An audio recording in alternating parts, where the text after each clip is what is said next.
A thread by Carlos Osuita. Democrat, homewrecker, and fired CIA Director David Petraeus does his part to help Donald Trump get reelected. From Breitbart.com, David Petraeus removed names of Confederate traitors from Army bases. I have no idea if Petraeus ever visited Gettysburg. When I went, I found it to be the most haunted place I've ever visited. There are statues everywhere of the Union and Confederate Army units that fought there. Should they be removed too? During the Civil War, there were several instances in which the Union and Confederate generals facing each other discovered that they were both West Point graduates. They cooperated to treat the wounded. Often they met in person to talk before the battle. When I went to Gettysburg, I saw a man placing a flower at the base of a statue honoring a Confederate unit. Are there going to be any reenacted battles today? I asked. The Union will put on a display at noon, he said. The good guys go on at 3. Now, you need to understand Southern humor. I saw a country music video about how the South is proud of its heritage. An older woman raised a bottle of beer. Her t-shirt said this: "Howdy, cram it." The Democrats very stupidly think that they're going to win by demonizing white people. What they're doing is ensuring that all white people vote for Trump. White people understand that it isn't non-white people doing this. It's Democrats. Now we're back to calling Southerners traitors.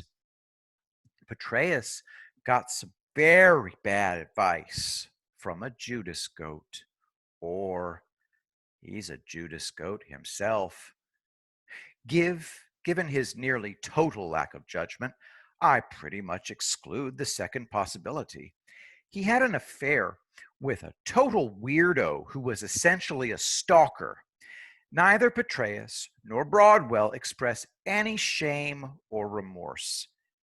It's because they're incapable of feeling shame or remorse. Link in the description. I love her flat effect and superior little smile. Leftists feel entitled to do whatever they want, but they're up against a man who infiltrated them for years. Trump figured out exactly how to defeat them. He's doing it now. As always, leftists are overreaching when it comes to racism.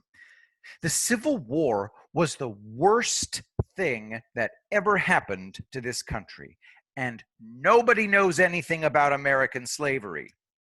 Of all the Africans kidnapped from Africa, about 5% came to the US.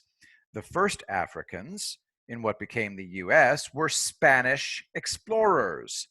Slavery in the US lasted 246 years, not 400. About 25% of Southerners owned slaves when the Civil War began.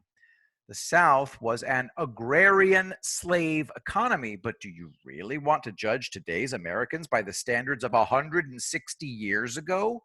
If so, that means that leftists are all mass murderers and terrorists.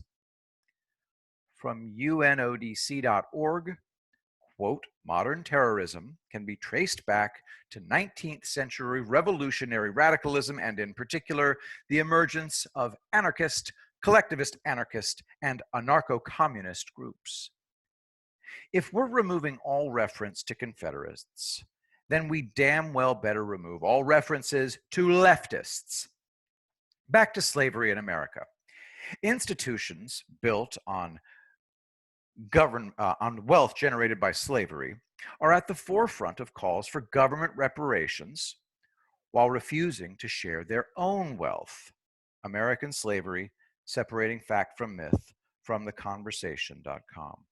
Harvard, Columbia, Princeton, and Yale were built on the profits of slavery. From apmreports.org, history shows slavery helped build many U.S. colleges and universities. So, if we're going to demonize all white people, call Southerners traitors, and remove all reference to memorials to Confederate fighting men, then we need a presidential executive order that confiscates the ill-gotten gains from Harvard, Columbia, Princeton, and Yale. It's only fair. Am I right?